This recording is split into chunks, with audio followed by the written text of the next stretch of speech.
Did I ever tell y'all the story about the older lady who cursed the younger lady with a chicken foot? Yeah, with a chicken foot. See, chicken feet can be used for protection, luck, or hexing and cursing. Y'all want to hear it? All right, come on in.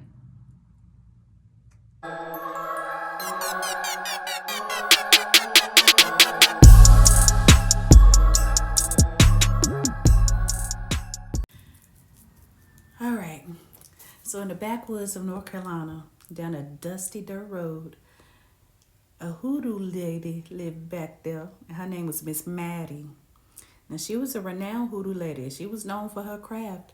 She was older, about in her 60s, old soul. Her wisdom was beyond her years.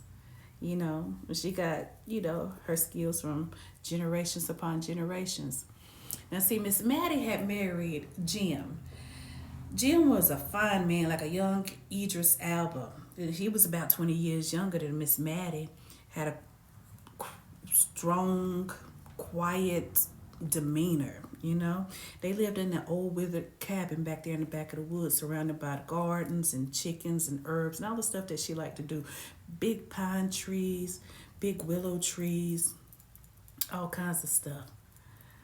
So in comes a newcomer named Sarah, come whisking in from New York City, a true city girl with dreams of country charm and finding her a nice, fine, slow country man. She was a young, beautiful girl, probably about in her 30s or so. Had a beautiful smile. I mean, it could melt your heart. She was flirtatious, and just the charm of her just quickly drew the attention of many men. But let me tell you something. Those men may have been intrigued by her, but she was intrigued by Jim. Child, what the? So Jim, with his quiet and strong, fascinating nature, she was just intrigued, and she was determined to make Jim hers. That's what she come to the country for, find her a nice, charming country man, and she had her eyes set on Jim. But she was unaware that that was Miss Mattie's husband and the bond that them two shared. Now, Miss Mattie, in her tried and true wisdom, she already sensed somebody was trying to get their claws in her man. And so she began to go to work immediately. Immediately. She was like, I've seen women like Sarah before. I'm not even about to play around with her little ass. I done seen women like this before. But not only did she, Sarah underestimate Miss Mattie, she just didn't know how in love those two were. So anyway,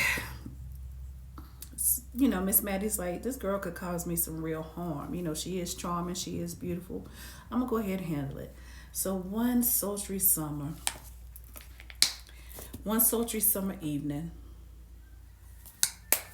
Miss Mattie, she ventured on down into the woods, and she went by the creek, and she was clutching a chicken foot in her hand.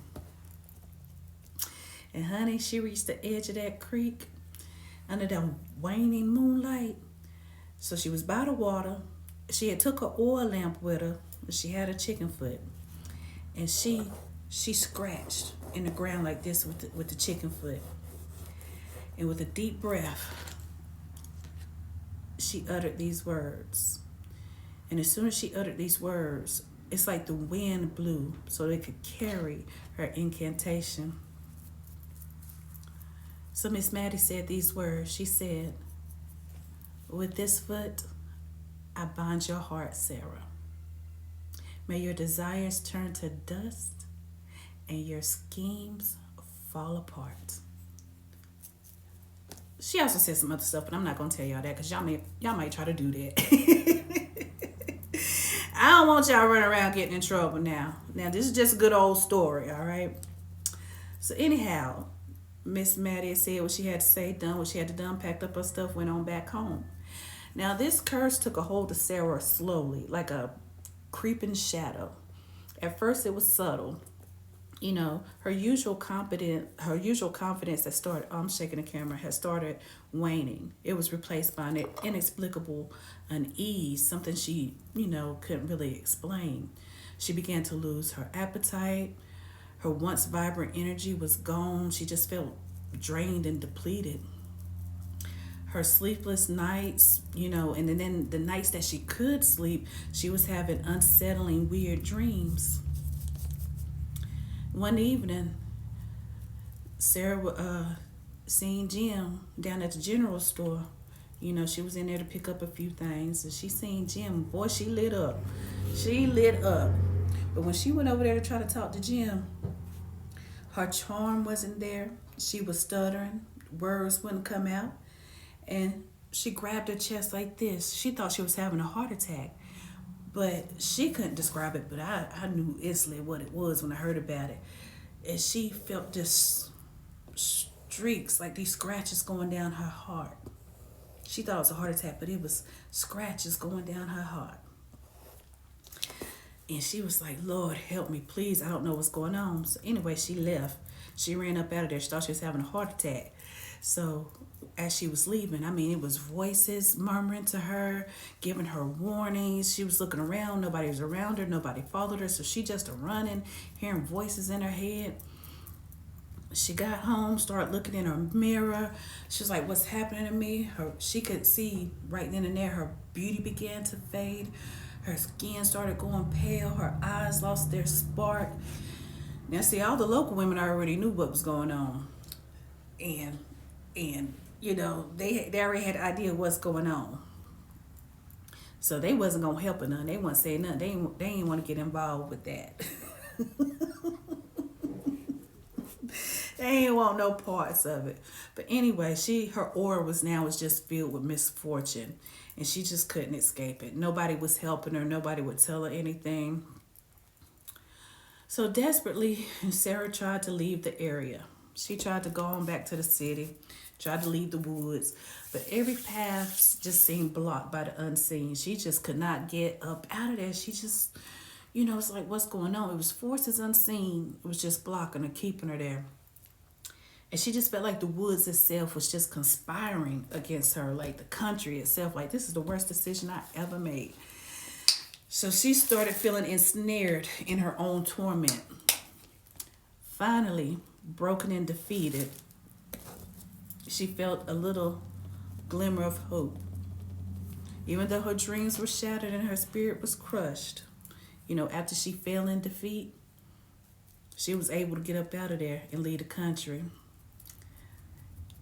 And you know what? Jim remained with Miss Mattie, his loyalty unshaken, because the bond between them was so strong. And Miss Mattie fed off the energy of other women trying to put their claws in her man. Okay? She fed off that energy. But Miss Mattie, knowing what had happened to Sarah, and knowing that she was finally able to leave town, she knew that girl learned her lesson. She just smiled and she continued her life. Keeping her secrets to herself and within them woods. Now, the legend of Sarah's downfall and of Hattie's power spread even further throughout their little town and through them backwoods. And it just served as a warning to those who dared to cross Miss Mattie, the old wise, beautiful hoodoo lady. And here's the thing. Here's the thing about love working. Sometimes we try to work love spells. Now, Miss Mattie, Miss Mattie, now, she didn't have to work a love spell on Jim. He genuinely loved her. And this is the thing when it comes in. See, sometimes when you be working your glamour and working your love magic and casting your spells of come hither or come to me, you cast that on the wrong one, you're going to run up on something. All right? And love spells only work if the other party is even interested. All right? I want you to pay attention to what I said. Love spells, no matter how they're done, intentionally or unintentionally, only work if the other party is interested. All right? Y'all be careful of them chicken feet now. But I will have these in the shop to sell once I get done painting them. I love y'all. Don't forget to Subscribe, hit the notification bell. Visit me at nightthemoon.com. Love you. Bye.